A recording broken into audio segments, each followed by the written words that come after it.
नमस्ते प्यारे बच्चों, आपके YouTube channel physics for you Vinod Chawla classes में मैं आप सभी का स्वागत करता हूं। हम 9th क्लास के चैप्टर नंबर 12 ध्वनि पढ़ रहे थे। हमारे चैप्टर का नाम था साउंड, ध्वनि। इसका हमने part number first and second पढ़ लिया है। आज अपन पार्ट नंबर थर्ड के अंदर परास सर्वे की ध्वनि तरंगे पढ़ेंगे।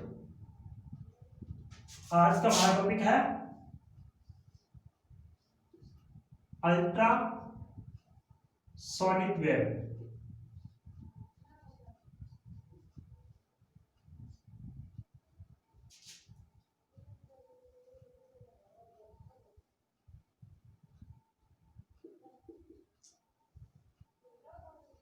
तो चलिए स्टार्ट करते हैं।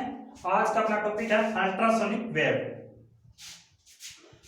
अल्ट्रासोनिक वेव बच्चों क्या होता है, अपन किसे कहते हैं? अल्ट्रासोनिक वेव क्या होती है, आज इस हम पढ़ेंगे। ध्वनि तरंगों को उनकी आवर्ती परास के आधार पर हम इसको 3 भागों में बांट सकते हैं। क्या कर सकते हैं? ध्वनि तरंगों को परास के आधार पर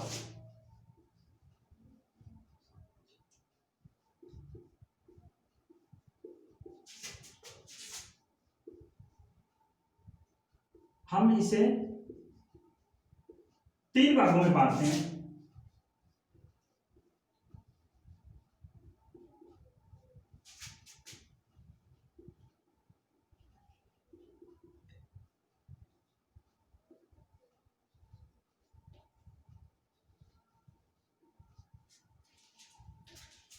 तो मित्रों, मैंने इसको 3 भागों में डिवाइडेशन किया है।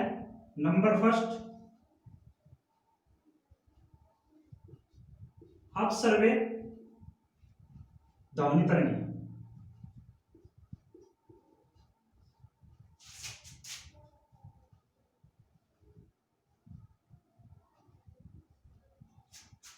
नंबर 2 मैं यहां पे लिख देता हूं।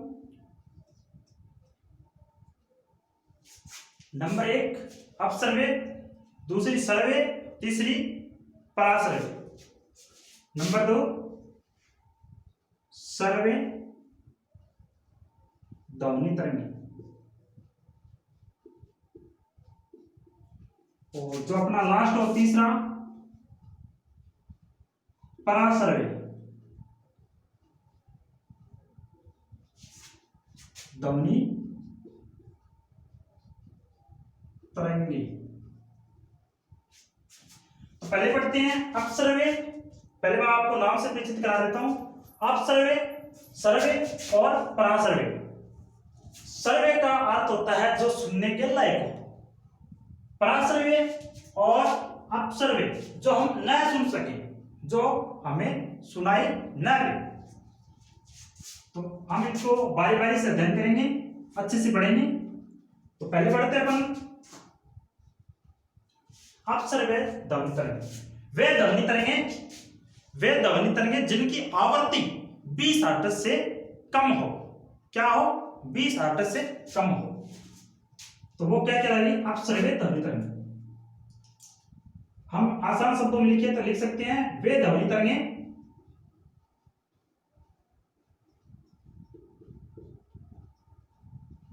जिनकी आवृत्ति, हम आवृत्ति के आधार पर इन तरंगों की परास के आधार पर परासर्वे तरंगों को डिवाइडेशन कर रहे हैं। वे ध्वनि तरंगे जिनकी आवृत्ति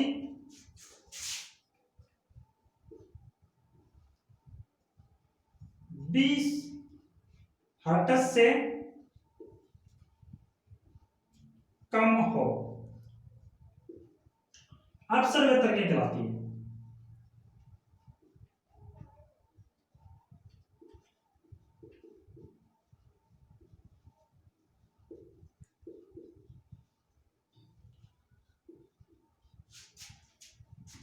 क्या कहलाती है मित्रों? अपसर्वे तरंगे होती है। जो अपसर्वे जो तरंगे हैं इनको हम अपने कानों द्वारा सुन नहीं पाते हैं। इनकी आवृत्ति इतनी कम होती है कि इनको हमें ये ध्वनि तरंगे हमें सुनाई नहीं देती। क्या नहीं देती है? सुनाई नहीं देती है। तो हम लिख सकते हैं कि इन तरंगों को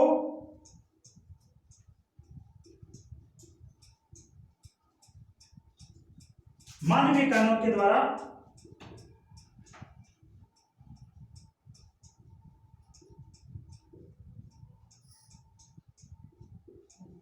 नहीं सुना जा सकता।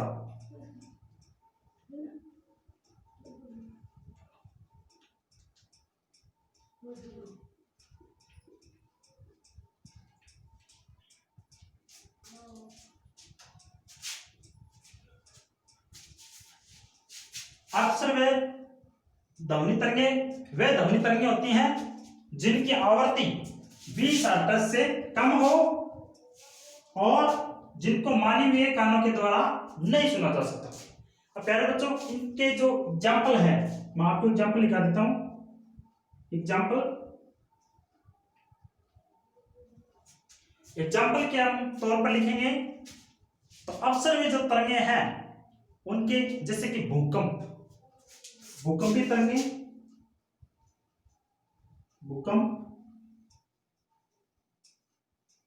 व ज्वालामुखी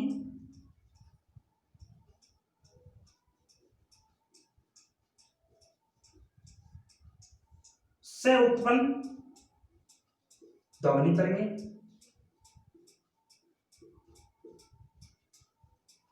इनके अलावा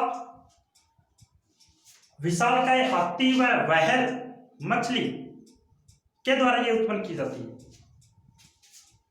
दूसरा एग्जाम्पल देखें तो व्हेल मछली होती है। व्हेल मछली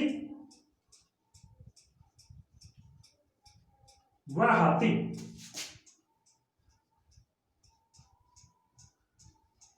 द्वारा उत्पन्न की जाने वाली ध्वनि।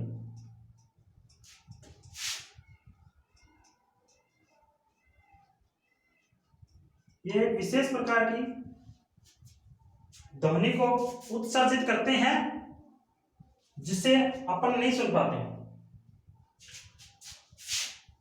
अब अपन पढ़ेंगे सर्वध्वनि तरंगे।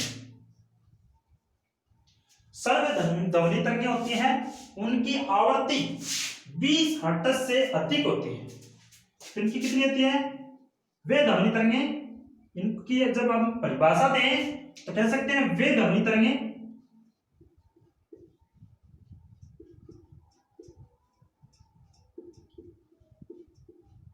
जिनकी आवृत्ति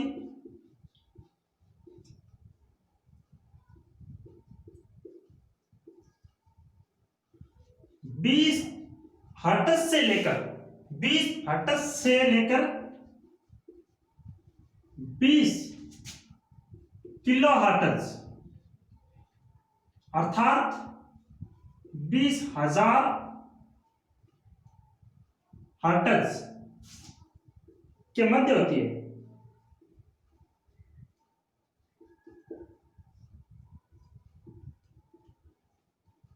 उन तरंगों को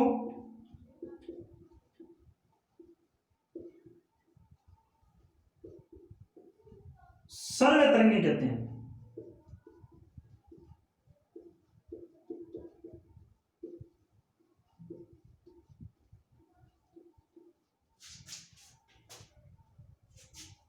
जिनकी आवृत्ति 20 हर्ट्ज से लेकर 20 किलो हर्ट्ज यानी 20,000 हर्ट्ज के मध्य हो, वो तरंगे क्या कहलाती है? सर्व तरंगे कहलाती है। और इसको अपन सुन सकते हैं। इनकी विशेषताएं हैं, इसे अपन सुन सकते हैं, अच्छे से सुन सकते हैं, समझ सकते हैं। जैसे कि लिख सकते हैं इसे, इन तरंगों को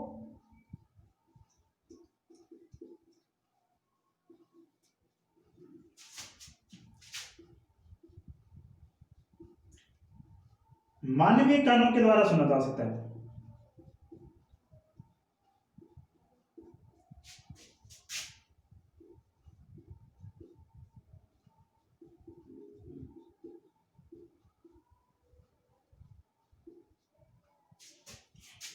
और रही बात इसके एग्जाम्पल की, तो तनी हुई डोरी में कंपन जो उत्पन्न ध्वनि होती है, हमने पिछले वीडियो में पढ़ा था कि तनी हुई डोरी में कैसे कंपन उत्पन्न करते हैं। आपको फिर से बता देते हैं। मैं दो दलिल आधार अपने ए और बी लिए थे, इसके अंदर एक डोरी को हमने कस के खींच के उसके अंदर तनाव पैदा करके इसको अपने दो दृढ़ आधारों या इन दो पॉइंट पर लटका दिया था, और इस बीच से पकड़ के नीचे की तरफ या ऊपर की ओर हम खींचते हैं तो इसमें कंपन पैदा होती है, जिससे क्या होती है, ध्वनि उत्पन्न होती है। इसके अलावा अपन देखें तो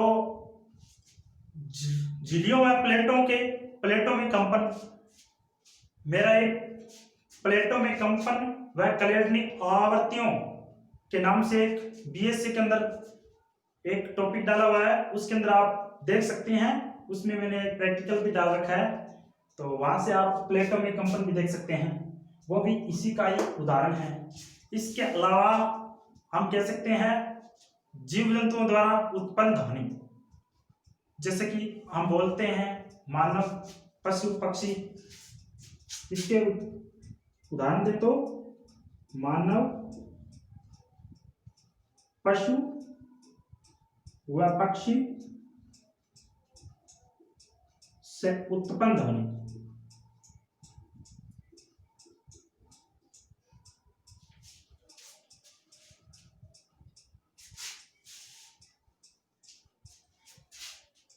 और भी दे सकते हैं हम एग्जाम्पल,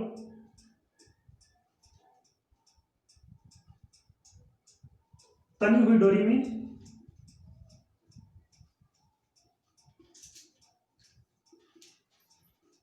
डोरी और प्लेटों में उत्पन्न कंपन, इनके अलावा भी उत्पन्न ध्वनि, इतना दे देंगे। ये इनके एग्जाम्पल हुए। अब अपन पराश्रव्य ध्वनि तरंगों की बात करते हैं। पराश्रव्य ध्वनि तरंगें वे ध्वनि तरंगें जिनकी आवृत्ति 20 किलो हर्ट्ज से अधिक हो।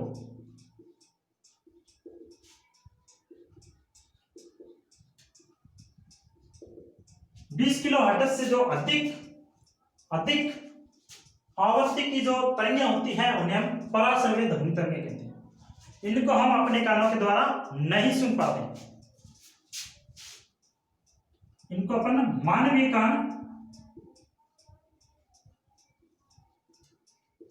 कानों द्वारा नहीं सुना जा सकता।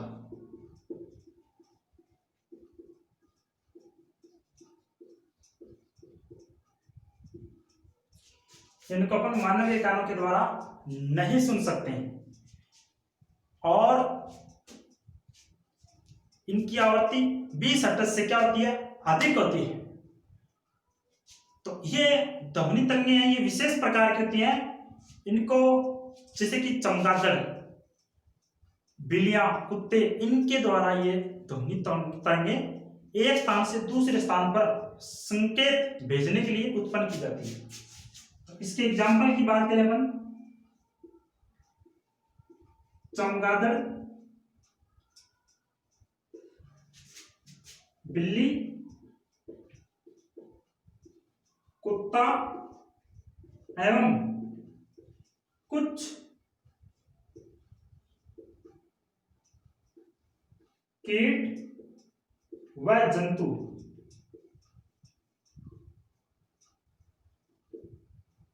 द्वारा एक स्थान से दूसरे स्थान पर संदेश भेजने के लिए करते हैं।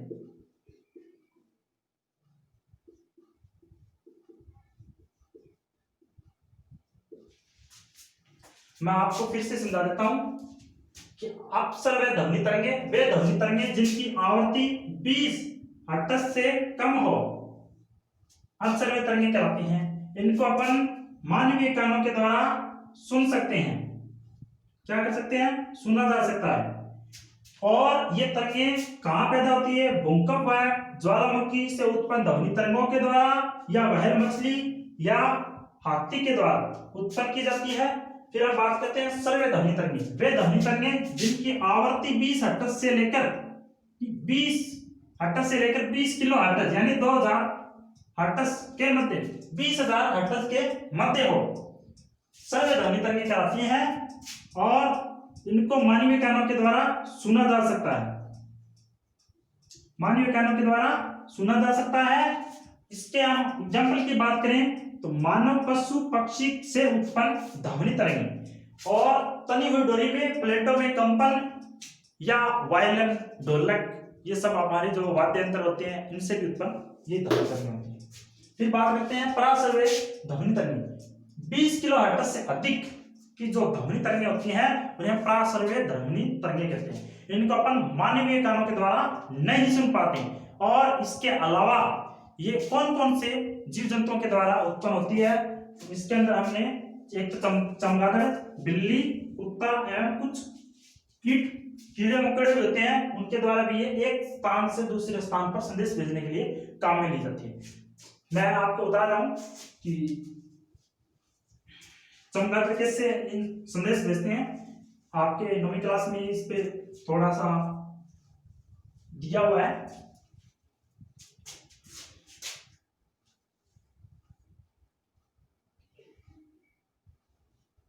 मान के चलते हैं ये एक चमगादड़ है, ये चमगादड़ है। मेरे वाला थोड़ा अच्छा नहीं बना है, आप अच्छे से बना लेना।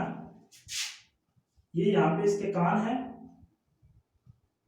ये यहाँ से इसकी मुंह है, चोंच है, और यहाँ पे कोई कीट है, कोई दीवार मान सकते हैं, कीट मकोड़ा जो भी जीव जंतु है, यहाँ इसके यहाँ कुछ वस्तु पड़ी है। तो ये क्या करता है? अपने मुंह से एक विशेष प्रकार की ध्वनि तरंगों का उत्सर्जन करता है, एक विशेष प्रकार की ध्वनि निकालता है जो यहां से आपतित होती हुई इस वस्तु पर टकराती है। यहां से परावर्तन होने के बाद वह चमगादड़ के कानों में पहुंचती है। तो जैसे ही ये ध्वनि अपने मुंह से निकालती है और इस वस्तु से टकराने के बाद चमगादड़ के कानों में पहुंचती है, तो चमगादड़ को पता चल जाता है कि आगे भैया कोई वस्तु है, कोई दीवार है, कोई जीव जंतु है, तो वह उससे इधर उधर साइड में हो जाता है और अपना बचाव कर लेता है। और अगर यहाँ पे कुछ भी नहीं हो तो उसे पता चल जाता है कि जब उसके पास ये ध्वनि तरंगे चमगादड़ के पास लौट कर पुनः नहीं आती है। एक तो होता है चमगादड़ जब अपने मुंह से इस ध्वनि का उच्चारण करता है तो ये ध्वनि तरंगे अगर सीधी चली जाए और वापस मुड़कर चमगादड़ के खुद के कानों में ना गूंजे, तो इसका मतलब ये है कि चमगादड़ ये सोचता है कि अपना रास्ता साफ है, सामने कोई भी मतलब आपदा नहीं है, कोई भी यहाँ पे मुश्किल नहीं है, अपन आर पार जा सकते हैं। लेकिन जब भी यहाँ पे कोई वस्तु आ जाती है तो ये ध्वनि तरंगे यहाँ से परावर्तन होकर चमगादड़ के कानों में चली जाती है, जिससे कि चमगादड़ को आभास हो जाता है कि भैया आगे कुछ है, अपन नहीं जा सकते, अगर हम जाएंगे तो इससे टकरा जाएंगे।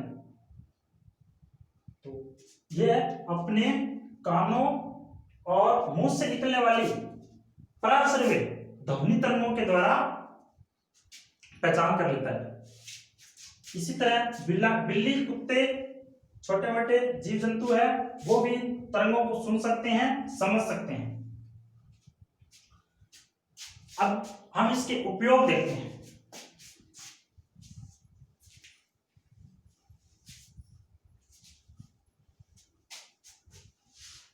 अब अपन इसके उपयोग पढ़ते हैं।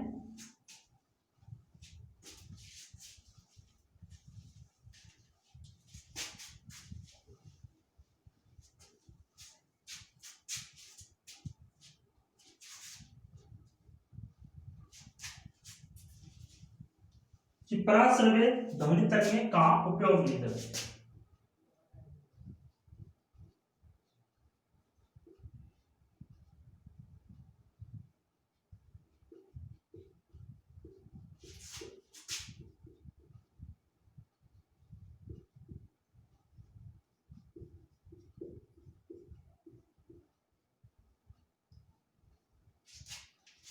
प्यारे बच्चों, पराश्रव्य ध्वनि तरंगों के उपयोग के बारे में बात करें तो आज के इस युग के अंदर इन्होंने ऐसी कोई भी जगह नहीं छोड़ी है जहां इनका उपयोग नहीं किया जाता हो।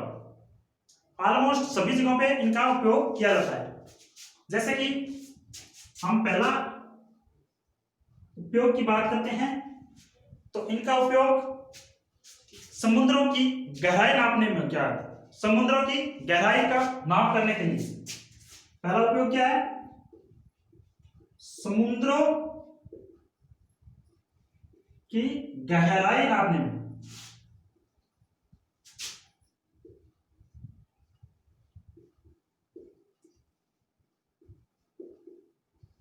मैं आपको आपकी जो बुक में दिए हुए एग्जाम्पल है उससे कुछ ज्यादा ही कराने की कोशिश कर रहा हूं ताकि आपको जो अच्छा लगे वो एग्जाम में लिख सकते हो आप। इसमें कोई दो राय नहीं है, ताकि आपको जितने भी आपको याद हो आप लिख सकते हो, ताकि आपका अच्छे से मार्किंग हो, अच्छे से आपको नंबर मिले और आप कुछ अलग हटके लिखें, मेरा यही मानना है। तो समुद्रों की गहराई ज्ञात करना, समुद्र की गहराई कैसे ज्ञात की जाती है, मान के चलते हैं ये समुद्र है,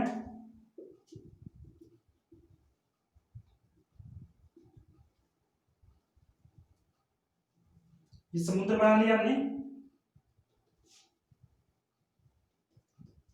इसके ऊपर ये हमारी एक नाव है। हम जो सोनार पढ़ेंगे, साउंड नेविगेशन एंड रनिंग, उसके अंदर हम जानेंगे ध्वनि नौ संचालन वाले प्रयोग के अंदर। ये हमारी नाव है,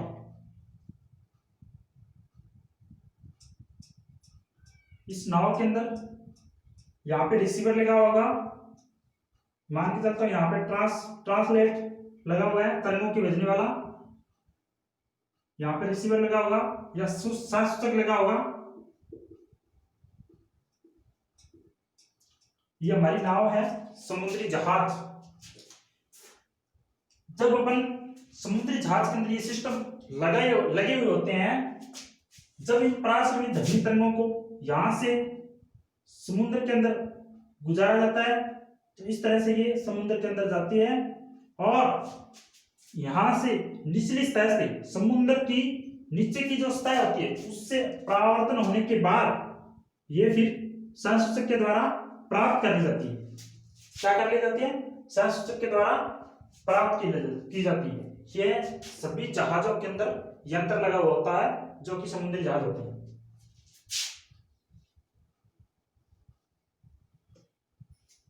फिर क्या होता है, इन तरंगों का, जैसे कि ये दूरी है, चाल बराबर क्या होता है, दूरी बटा समय। इस सूत्र के आधार पर दूरी निकाल लेते हैं। दूरी क्या होगी, 4 इंटू समय। मान चलते हैं यहां से जो हमने ध्वनि तरंगों को समुद्र की गहराई के अंदर भेजते हैं, आपतित करते हैं, आपतित करने में जो लगा समय, आपतित व परावर्तित, यानी समुद्र की गहराई में तरंगों के जाने व पुनः वापस लौटने में जितना लगा समय वो मान के चलते हैं अपन टी है,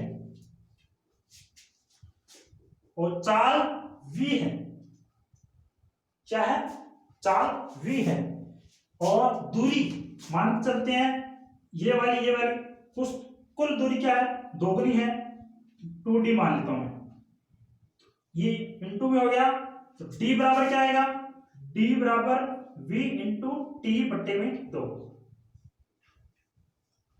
इस तर्ज पर समुद्र की गहराई नाप ली जाती है और मित्रों जो समय लगता है वो इनके पास पहले से होता है कि कितने समय में ये ध्वनि तरंगें कितनी दूरियां तय करेगी।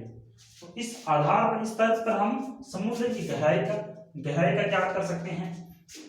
फिर बात करते हैं दूसरा, समुद्र से लेकर, जब हम समुद्री जहाज जो डूब जाए, पनडुब्बी हो, कुछ भी समुद्र के अंदर डूब जाए, तो समुद्र से खोजने के लिए जिन तरंगों का अपन यूज करते हैं वो पराश्रवी ध्वनि तरंगे होते हैं। यानी समुद्रों से डूबे हुए जहाज आदि का पता लगाने।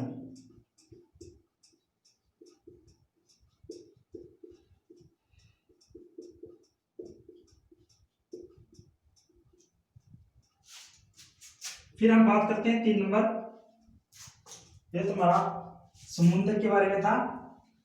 हम समुद्र की गहराई ज्ञात कर सकते हैं। समुद्र में मान के चलते हैं यहाँ पे कोई वस्तु यहाँ पे डूब चुकी है, तो इसके बारे में हम स्कैन करके बता सकते हैं। ये तरंगों के द्वारा पता चल सकता है। इसके अलावा हम देखते हैं तो जैसे कि अपन संदेश भेजने, ये तरंगें होती हैं वो उच्च आवृत्ति की होती है। एक स्थान से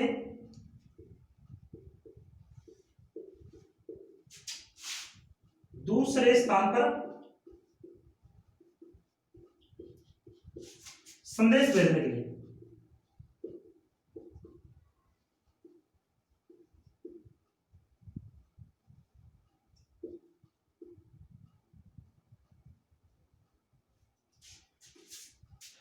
ये जो ध्वनि तरंगें होती हैं ये उच्च आवृत्ति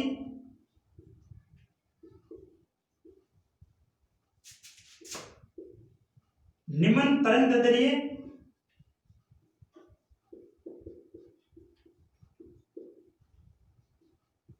वह उच्च ऊर्जा युक्त होती है। क्या होती है?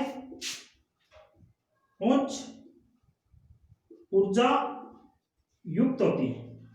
तभी तो इनका ये सब प्रयोग होते हैं, तभी तो इनका ये सब इतना यूज होता है।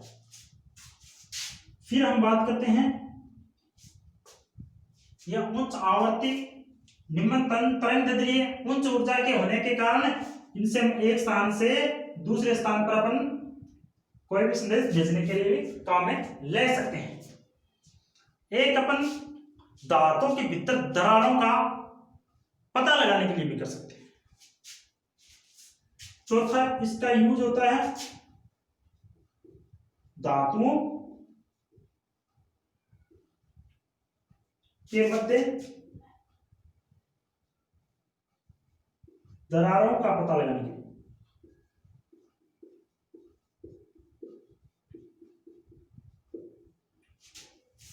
मान के चलते हैं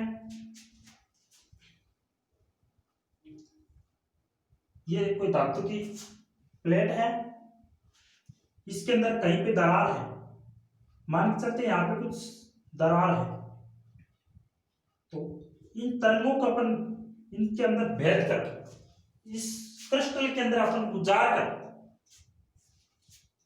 अपन क्या कर सकते हैं, धातुओं में यानी संसूचन के द्वारा अपन दांतों के भीतर भेदन करवाते हैं। यहाँ पे अपने भेदन करवा देते हैं और दांतों के भीतर कोई दरार है तो इनके द्वारा परावर्तन कर देती है और हमें पता चल जाता है। यानी हम पता लगा सकते हैं कि धातु अंदर से खोखला है या ठोस है, इसका भी हमें इन तरंगों के द्वारा पता चल सकता है। पांचवा बहुत ही विशेष है मित्रों। पांचवा जो इसका उपयोग है वह है भौतिक तथा रासायनिक प्रभाव में है। किसमें है? भौतिक तथा रासायनिक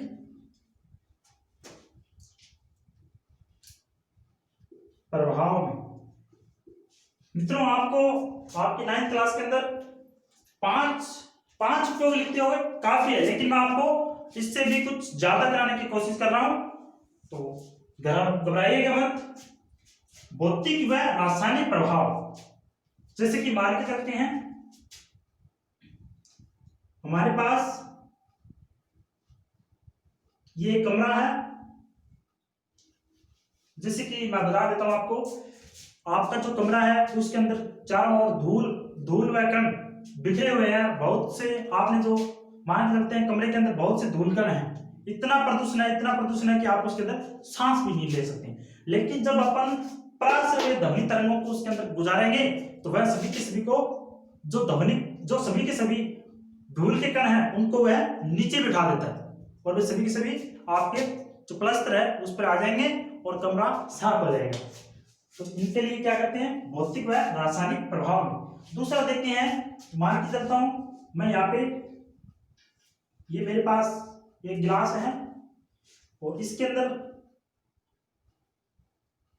धूल, पानी के अंदर ये पानी है, पानी के अंदर ये अच्छे से बना लेते हैं ताकि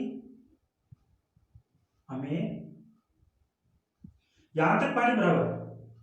इसमें ये धूल के कण है, पानी के अंदर धूल के कण है जो इस तरह से तैर रहे हैं। ठीक है, अपन क्या करते हैं, इस पानी के अंदर पराश्रव्य ध्वनि तरंगों को गुजारते हैं। जैसे इसके अंदर पराश्रव्य ध्वनि तरंगें गुजरेगी तो इन सब जो इसके अंदर जो कण तैर रहे हैं, धूल के जो कणों के, उन सबको ये एकत्रित कर एक पुंज का निर्माण करके इसको पेंदे में जमा कर देती है इस तरह से, और पानी स्वच्छ हो जाएगा। ये जो हमारे पास पानी था ये क्या हो जाएगा, स्वच्छ हो जाएगा, और ये जो धूल के कण हैं वो पेंदे में जमा हो जाएंगे। तो इसका उपयोग हम भौतिक व रासायनिक प्रभाव में भी कर सकते हैं। इसके अलावा भी देखें तो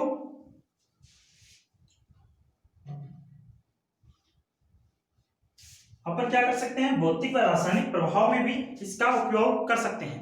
अब अपन कृषि पे बात करते हैं। सभी लोग किसान हैं, इसलिए कृषि पे भी बताना बहुत जरूरी है, वरना आप नाराज हो जाओगे। कृषि के अंदर इनका उपयोग बहुतायती में होता है, बहुत ज्यादा होता है। कृषि के अंदर क्या होता है, जब कोई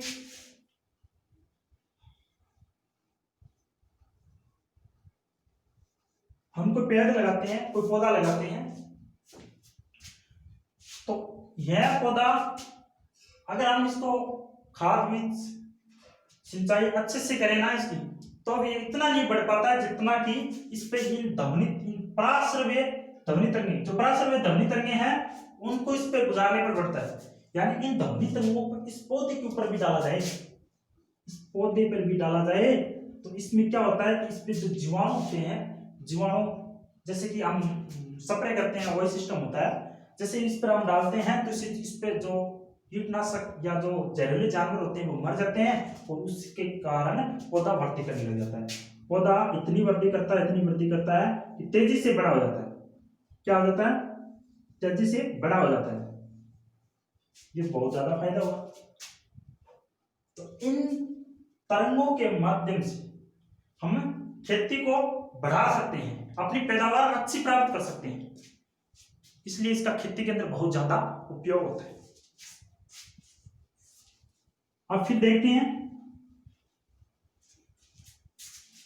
खेती के बाद 7 नंबर पे बात करते हैं अपन। कृषि के अंदर हमने देख लिया है दिशात्मक संकेत प्रेषित करने में, क्या करने में, दिशात्मक संकेत प्रेषित करने में। जैसे कि संकेतों को भेजने में, मैसेज भेजने में, हमने यहाँ पे पढ़ लिया है, हाँ, एक स्थान से दूसरे स्थान पर मैसेज भेजने में। फिर चिकित्सा व जीव विज्ञान में, चिकित्सा व जीव विज्ञान में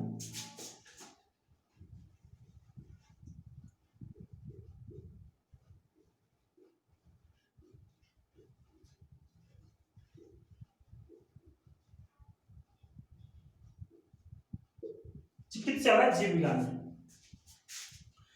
मित्रों, इन ध्वनि तरंगों का, इन पराश्रव्य ध्वनि तरंगों का उपयोग चिकित्सा व जीव विज्ञान में बहुत ही अधिक होता है।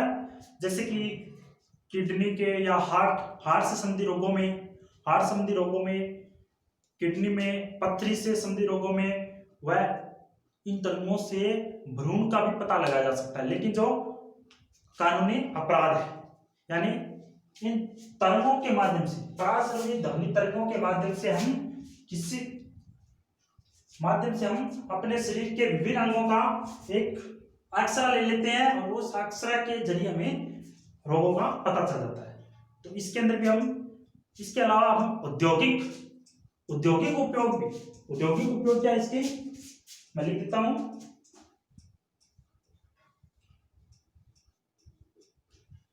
औद्योगिक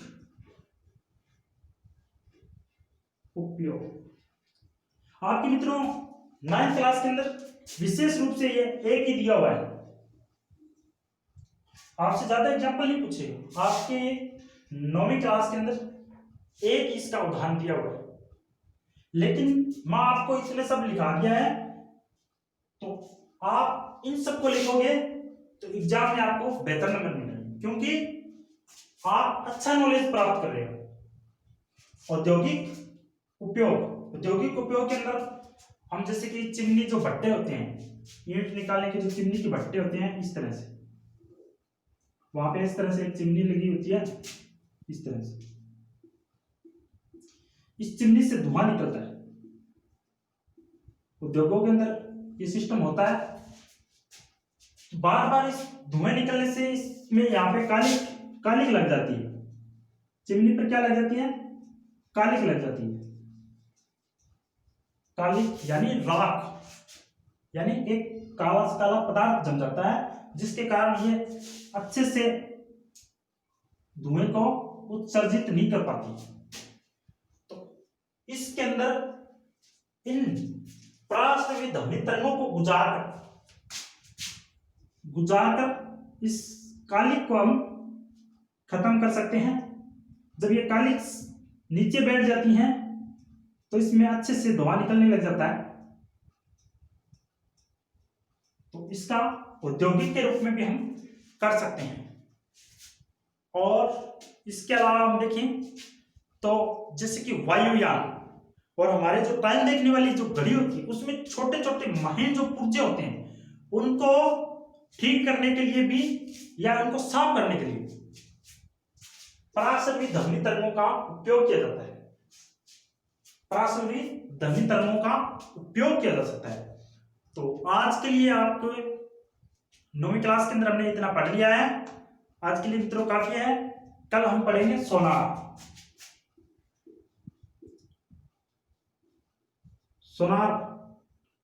के बारे में पढ़ेंगे। सोनार के बारे में मैं आपको बता देता हूं, साउंड नेविगेशन एंड रनिंग, ध्वनि नौ संचालन एवं परास के बारे में। तो आप लोगों ने, उम्मीद करता हूं वीडियो को अच्छे से वॉच किया होगा। लाइक करें, शेयर करें, सब्सक्राइब करें। धन्यवाद।